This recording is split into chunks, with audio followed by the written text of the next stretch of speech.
வணக்கம். இன்னைக்கு நாம பார்க்க போறது ஒரு புயலை பத்தி. ஆனா இது வானத்துல உருவாகிற புயல் கிடையாது, வார்த்தைகளால உருவான ஒரு புயல். வாங்க, கவி புயல் தீ கோமதிங்கிற பேருக்கு பின்னாடி இருக்கிற அந்த இலக்கிய பயணத்தை பத்தி நாம தெரிஞ்சுக்கலாம்.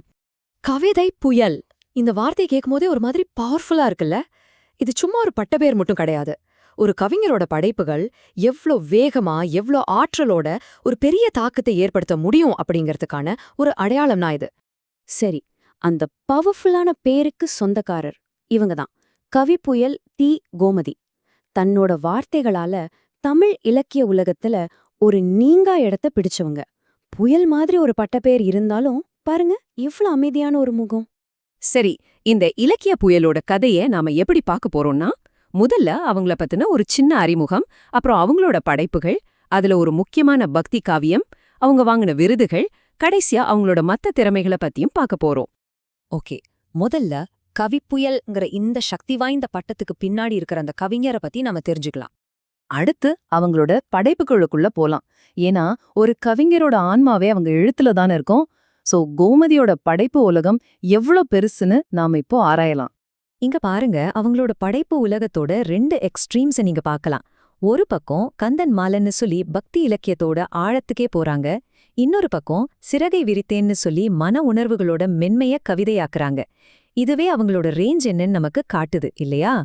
அவங்களோட எத்தனையோ படைப்புகள்ல ஒன்னு மட்டும் ரொம்பவே ஸ்பெஷல். அது உருவானதுக்கு பின்னாடி அசைக்க முடியாத பக்தியும் கடுமையான ஒழுக்கமும் கொண்ட ஒரு ஆச்சரியமான கதை இருக்கு. அதுதான் கந்தன் மாலை. இந்த காவியம் சும்மா எழுதிடல, அது ஒரு தவம் மாதிரி. முழுசா 48 நாள் யோசிச்சு பாருங்க, கடுமையான விரதம் இருந்திருக்காங்க. அந்த 48 நாள் தவத்தோட ரிசல்ட் என்ன தெரியுமா? ஒரு ஆன்மீக புயலே உருவாகிடுச்சு. தெய்வீக அருளால கரெக்டா 108 பாடல்கள் பிறந்திருக்கு.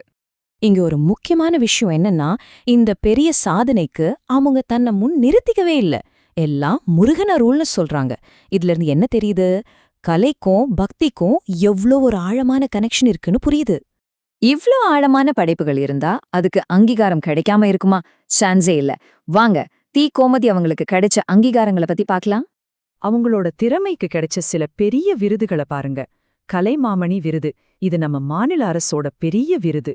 அப்புறம் பாவேந்தர் விருது, கவியரசு கண்ணதாசன் விருதுன்னு இந்த லிஸ்ட் போயிட்டே இருக்கு. அவங்களோட அந்தஸ்து, அவங்க யாரு கூட ஸ்டேஜ்ல இருக்காங்கங்கிறத பார்த்தாலே தெரியும்.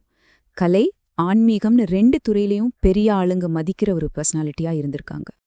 அது மட்டுமில்ல, அவங்களோட குரலும் அவங்களோட படைப்புகளும் தூர்தர்ஷன், ஆல் இண்டியா ரேடியோ மாதிரியான பெரிய மீடியாக்கள் மூலமா லட்சக்கணக்கான மக்களை போய் சேர்ந்திருக்கு. ஆனா அவங்களோட பங்களிப்பு வெறும் புத்தகங்களோட நின்னுடல. அவங்க ஒரு கவிஞர் மட்டும் கிடையாது. அவங்க கவிதை எழுதுறது மட்டும் இல்லாம ஒரு சூப்பரான ஆன்மீக பேச்சாளராகவும் இருந்திருக்காங்க. அது மட்டுமில்ல, ஜோதிடம், தத்துவம்னு பல விஷயங்கள்ல ரிசர்ச் கூட பண்ணிருக்காங்க. அப்ப பாருங்க, ஒரு பக்தி கவிஞரா ஆரம்பிச்சு பல விருதுகள் வாங்கின ஒரு பெரிய அறிஞரா வளர்ந்திருக்காங்க. அவங்களோட வாழ்க்கை நம்பிக்கை இருந்தா கலையில என்ன வேணா சாதிக்கலாங்கிறதுக்கு ஒரு பெரிய உதாரணம். ஒருவேளை இதுதான் கவிப்புயல்ங்கிற பட்டத்தோட உண்மையான அர்த்தமா இருக்கும் இல்லையா? சரி, இதெல்லாம் பார்க்கும்போது நம்ம மனசுல ஒரு கேள்வி வருது. இந்த மாதிரி ஆழமான கலைப்படைப்புகள் எல்லாம் உண்மையில எங்க இருந்து வருது? ஒரு கலைஞரோட தனிப்பட்ட திறமையிலிருந்தா, இல்ல கோமதி அவர்கள் நம்புற மாதிரி ஏதோ ஒரு தெய்வீக சக்தியோட அருளாலையா? இதோட உண்மையான மூலம் எதுவா இருக்கும்? நீங்க என்ன நினைக்கிறீங்க?